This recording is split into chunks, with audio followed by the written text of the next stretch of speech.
ज्यावेळेस आपण कृत्रिम बुद्धिमत्तेच्या आर्टिफिशियल इंटेलिजन्सच्या जगामध्ये आहोत, या कृत्रिम बुद्धिमत्तेने आमच्यासमोर अनेक आव्हानं देखील उभी केली आहेत आणि अनेक संधी देखील उभ्या केल्या आहेत. आज आपण जर विचार केला तर या कृत्रिम बुद्धिमत्तेमुळे आमचे जे कवी आहेत त्यांच्यासमोर असा प्रश्न आता निर्माण झालेला आहे की एखाद्याला कविता येतही नसली आणि त्याने ChatGPTमध्ये जाऊन या विषयावर कविता करून द्या असा प्रॉम्प्ट दिला की त्याच्यावर कविता तयार होऊन त्या ठिकाणी मिळते. किंवा एखाद्याने त्या ठिकाणी मला या विषयावर एक लेख लिहून द्या असा नुसता प्रॉम्प्ट दिला तरी तो लेख त्या ठिकाणी लिहून मिळतो. त्यामुळे अशा पद्धतीच्या काही मला असं वाटतं आव्हानं आपल्यासमोर आहेत. पण हे किती आव्हानं असले तरी देखील हे अभिजात साहित्याला कधीच आव्हान मिळू शकत नाही. याचं कारण ChatGPT किंवा कुठल्याही आर्टिफिशियल इंटेलिजन्सच्या इंजिनच्या माध्यमातून जे साहित्य तयार होतं ते कुठलं साहित्य असतं, ते मशीन लर्निंगमधनं तयार झालेलं साहित्य असतं. म्हणजे काय तर जेवढे साहित्य त्यांना फीड केलेलं असतं, जेवढं साहित्य त्या लँग्वेज मॉडेलनी वाचलेलं असतं, त्या साहित्याची भेसळ करून त्यातनं काहीतरी तयार करण्याचं काम होत असतं. त्यामुळे त्यात नवीन विचार नसतो, कोणीतरी सांगितलेल्या विचारांची भेसळ किंवा मिसळ किंवा त्याची भेळ करून आणि त्यातनं आर्टिफिशियल इंटेलिजन्स अशा पद्धतीचं साहित्य तयार करत असतो.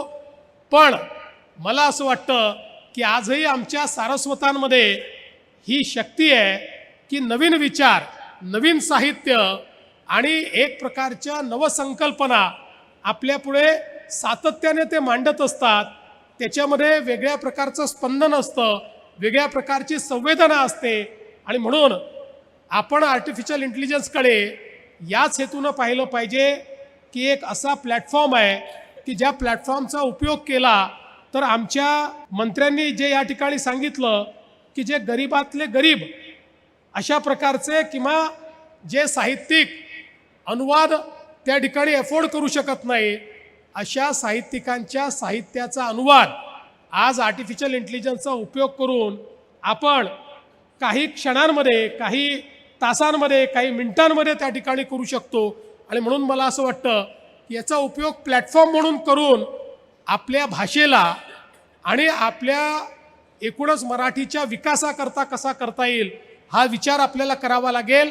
आणि आमच्या मराठी भाषा विभागाचं मी याकरता अभिनंदन करेन की त्यांनी हा विचार केला आहे आणि पुढच्या काळामध्ये आर्टिफिशियल इंटेलिजन्सचा उपयोग करून मराठीच्या विकासामध्ये आपल्याला कशी भर घालता येईल. आणि मराठी अभिजात भाषा तर आहेच, पण ती आपल्याला सर्व दूर कशी नेता येईल, मराठी भाषेच्या माध्यमातून कशा पद्धतीनं आपल्याला आर्टिफिशियल इंटेलिजन्सचा उपयोग करून हे जे साहित्य आहे हे जनाजनापर्यंत कसं पोचवता येईल याचा प्रयत्न हा आम्ही पुढच्या काळामध्ये करणार आहोत.